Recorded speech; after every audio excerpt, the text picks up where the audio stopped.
Good morning, everyone, and welcome to Friday Live in the OHbaby office. We are here this morning with Dr. Melanie Woodfield. Hello, Mel. Hello, Ellie. Good to have you with us this morning. Nice to be back. Thank you. Thanks for coming back. Now, Melanie is a clinical psychologist.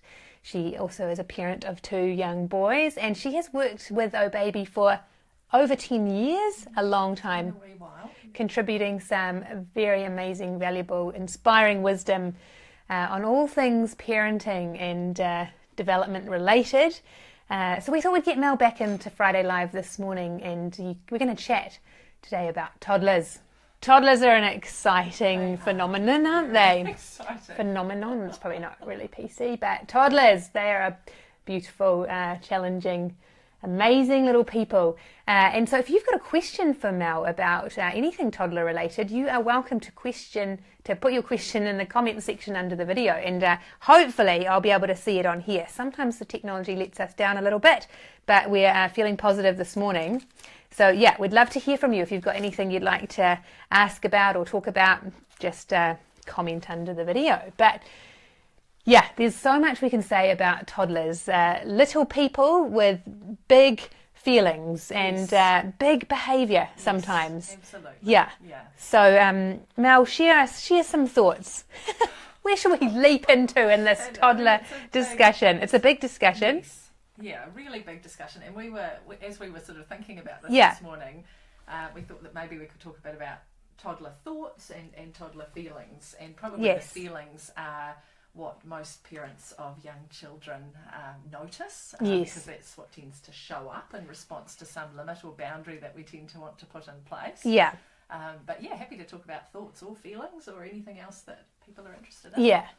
I guess what is tricky for parents is that you have these beautiful babies who, well, they can come with their own set of challenges, but they sleep and they eat and they play and they coo, and then as they grow and develop, they're more capable, aren't they, Yes, toddlers? And so absolutely. they're capable of lots of different things, but including expressing themselves Yes. or not being able to express themselves. How does that manifest, really? Developmentally, that's really normal for Yeah. children to reach that point, and it's slightly different for each child, but it is normal to start Yeah. to show some desire for independence. I do it, I want to do it. Yes. This is completely normal. But it's interesting with the parents that I work with, I think we can fall into different camps in terms of the parenting journey. Some parents find infancy kind of provocative and challenging because Yeah. of the level of dependence that babies have. Right, babies yeah. are completely dependent on us for meeting their every need. Yeah. But then some parents are really fond of the infant, the baby stage, and then they start to struggle a bit when their child starts to show this independence. So Yes. I think it's interesting, and it can be partly tied into our own experience of being parented. So Yeah. our, what we call family of origin experience, I think that can feed into which stages are easier or more difficult for us as parents. Right. Yeah.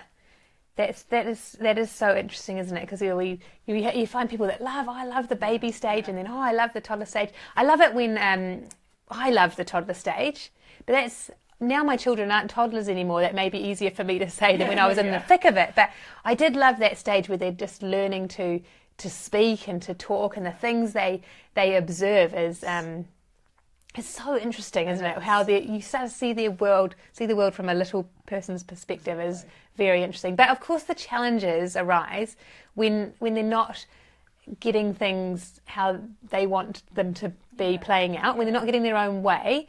And what's happening there for a toddler when they're trying to have something go their way, but it's not working out?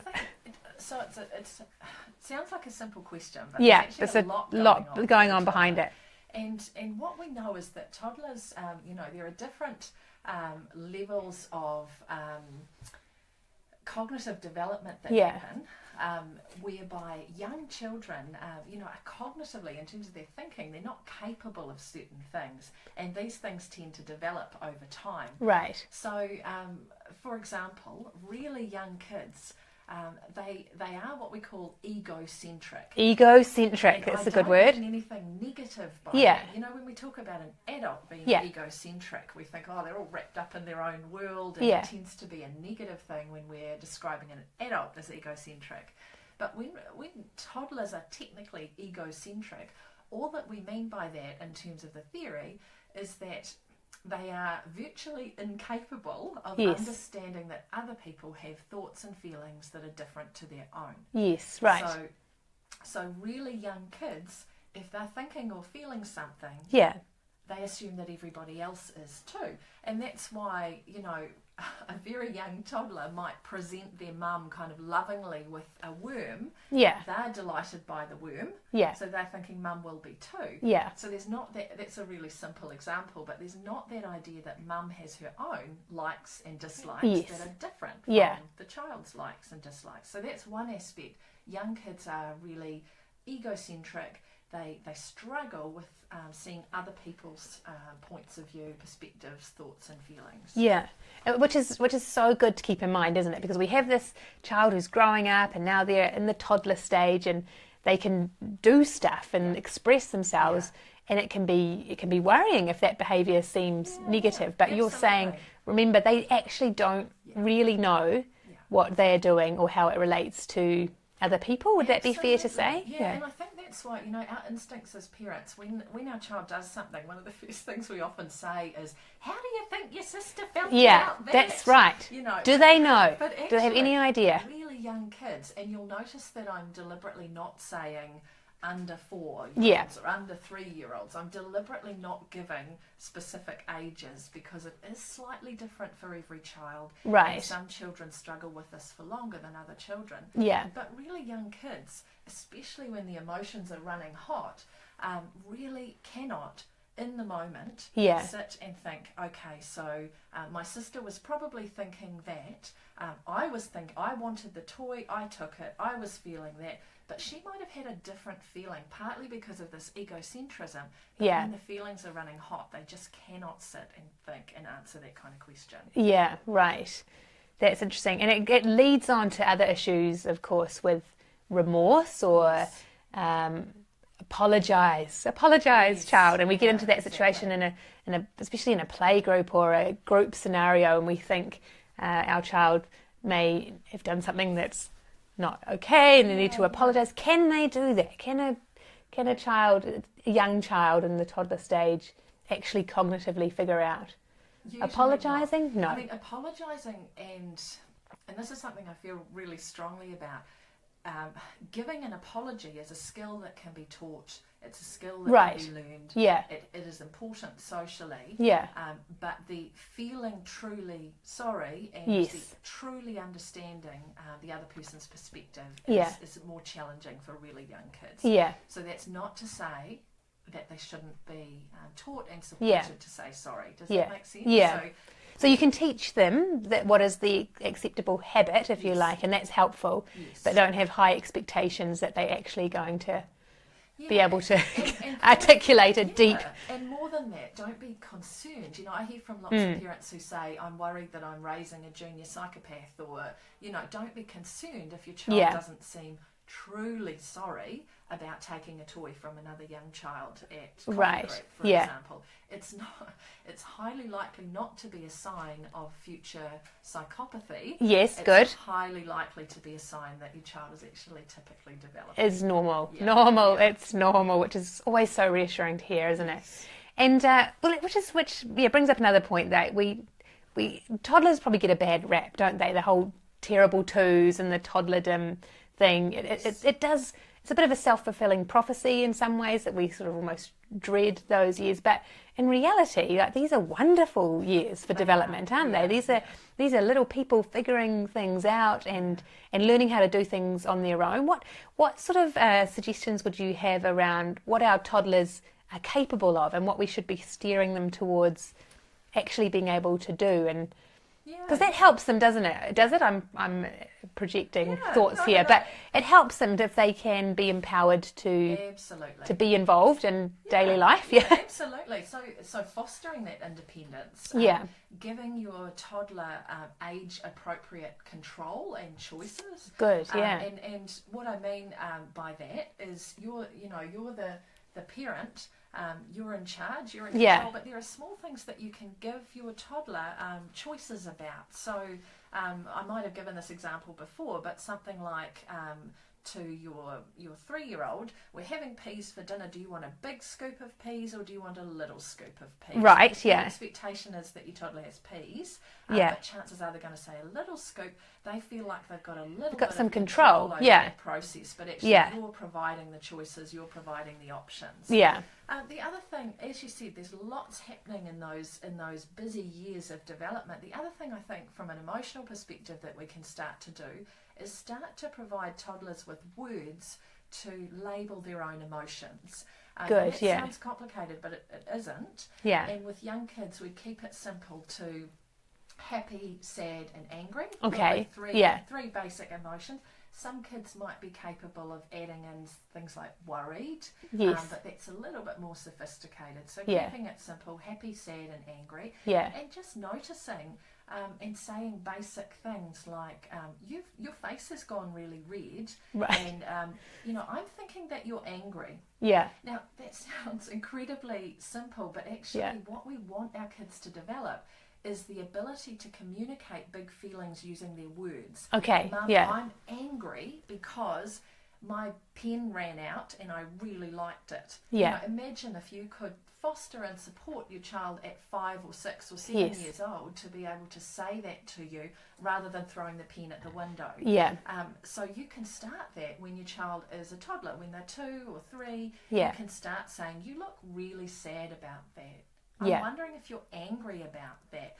Your child probably won't, because feelings are abstract concepts. Yeah.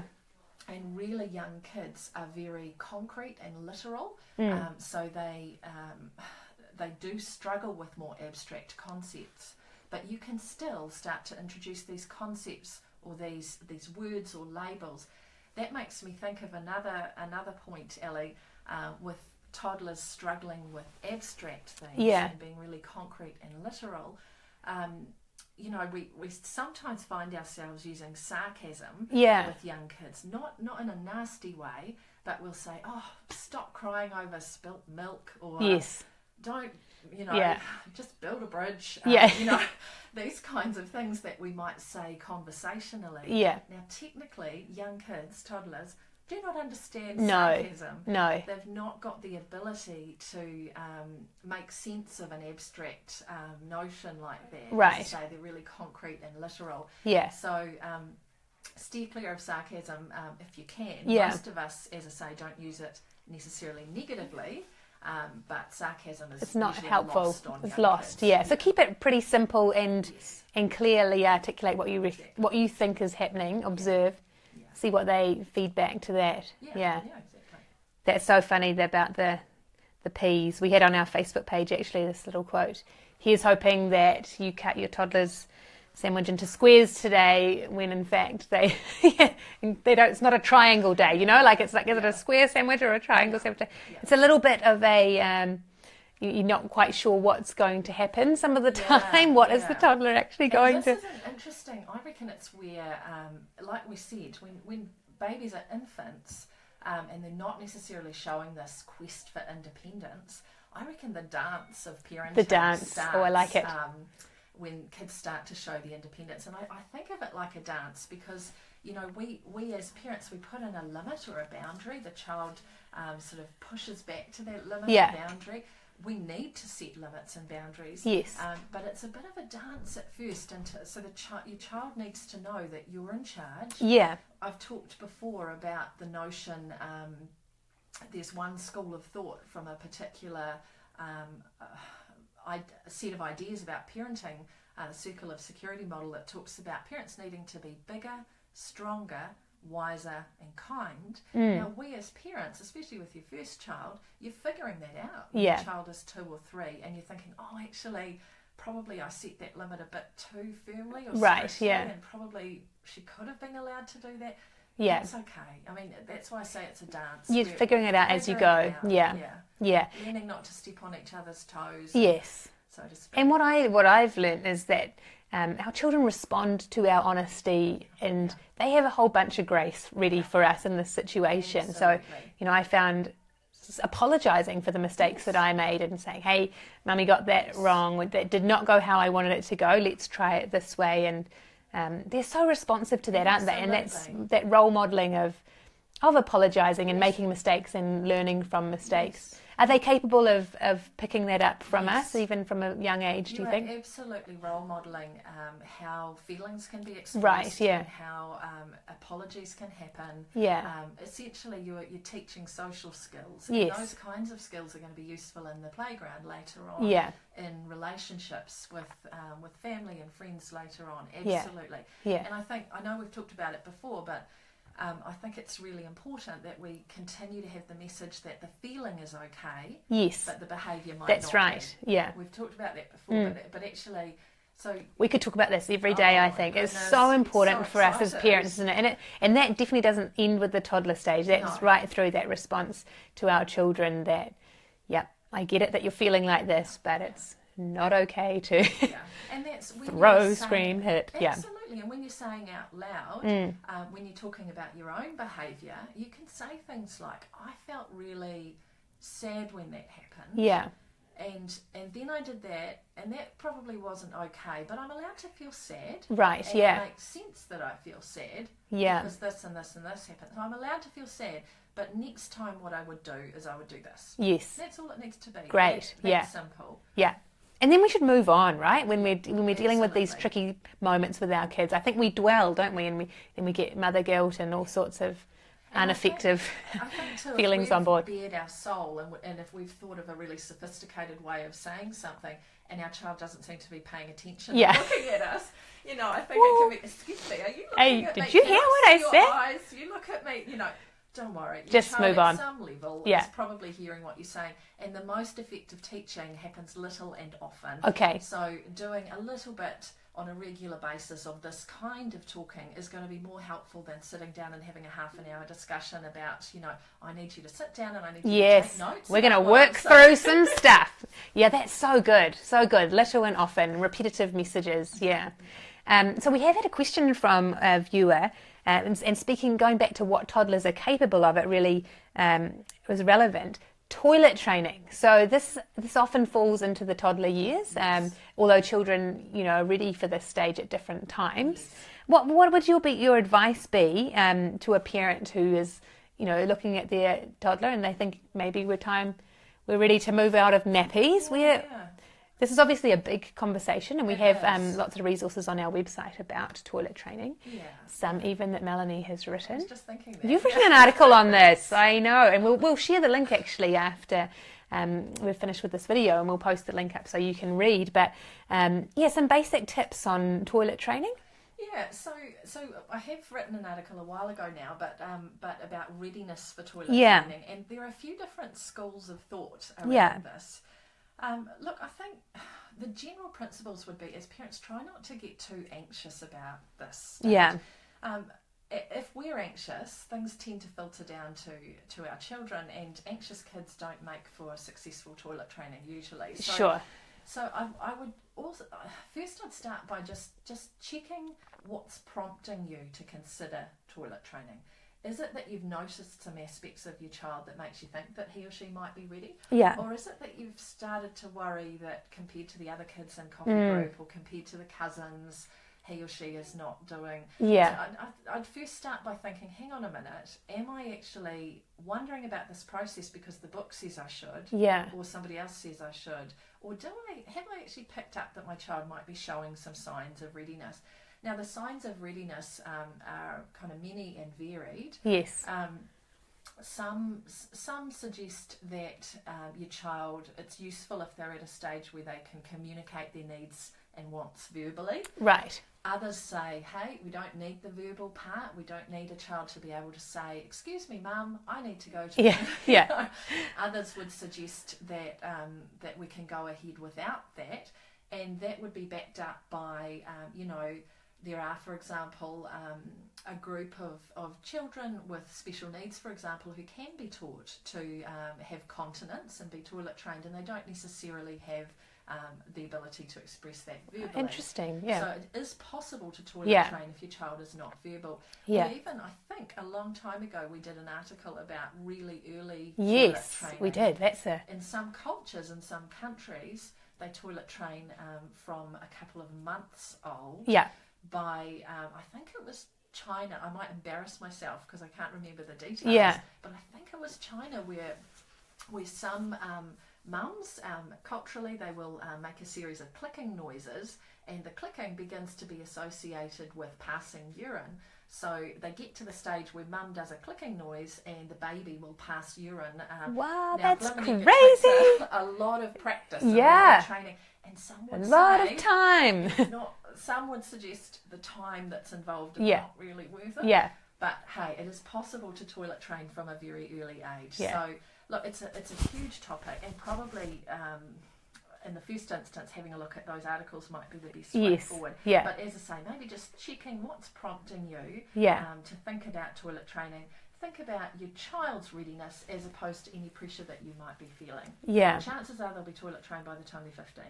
Yeah, which is true. We panic, don't we? We start to think, oh goodness, this isn't happening, but it does happen. They just take a bit more time than others. But yeah, for toilet training, definitely go on OHbaby.co.nz website, and we'll share some links because it's a big conversation with lots of different ideas, but tips and tricks we've got plenty on our website. But back to things that toddlers are capable of and are not capable of. This comes up a lot, the issue of manipulation. Like we think our children are playing us, for want of a better word, and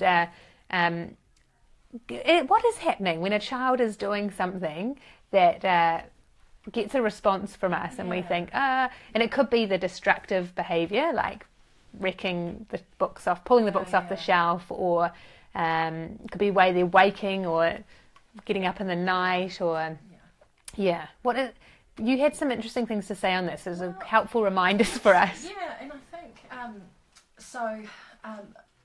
I guess what's prompted me is over the years of working in sort of a hospital clinic-based setting, every so often, so when parents will say to me things like, my baby was trying to manipulate me by crying when I left the room, I think to myself, gosh, it's a baby is really not capable of manipulating someone else. And I think when it feels like it's intentional or deliberate, we tend to kind of use words like, my toddler is just trying to twist me around their little finger, they're manipulating me, they're so deceitful. And things like manipulation and deceit are actually quite complicated cognitive processes that most really young kids are not. They're just not capable of. Now, I'm not suggesting. So what often happens is babies and toddlers will notice patterns that are happening around them. So they're pulling the books off the bookshelf. That child is curious by design. Young kids are designed to be intrigued by their environment, curious about what's happening. That's how their learning happens. So they'll notice that when they pull all the books, and this is a big one for me, I'm a bit of a neat freak. I think my children learned early on the that books if they back. pull the books off the shelf, they get a response. And they're intrigued by the expression on mum's face, the sound that comes out. They think, oh, that was intriguing. Let's try that again.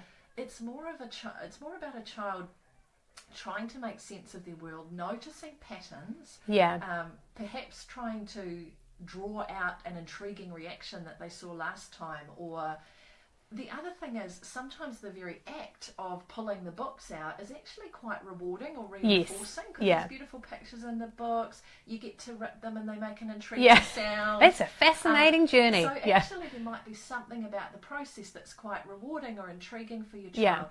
So I'm not sort of explaining this in a very clever way, but essentially the message I wanted to get across was that young children, babies and young toddlers, are not capable. They're not capable, yeah. Of manipulating or Yeah. deceiving.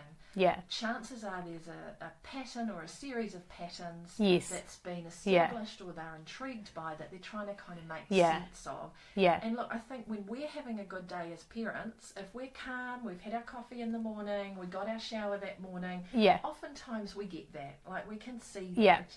And if we're having a bad day, it feels like they're out Yes. to get us. It feels like it's us versus them. Yes. Yeah. But these are such great reminders, and a great place to finish this morning is that, as you say, they're not capable of manipulation or just actually out to get us. They're learning. Our children are on a learning journey, and they're learning patterns and responses, and they get interesting responses out of mum and dad. Let's try that again. But they're wonderful, aren't they? And Yes. a child's development is just incredible. It's a joy and a privilege to observe. But I think at the same time we need to be honest and kind and gentle with ourselves as parents, that it can be exhausting and stressful, and our buttons can indeed be pushed. Right? Yes, and we'll get Melanie back in for another Friday live session, because we always run out of time. We've always got too many amazing, interesting, empowering and encouraging things to say. But thanks for joining us this morning, Melanie.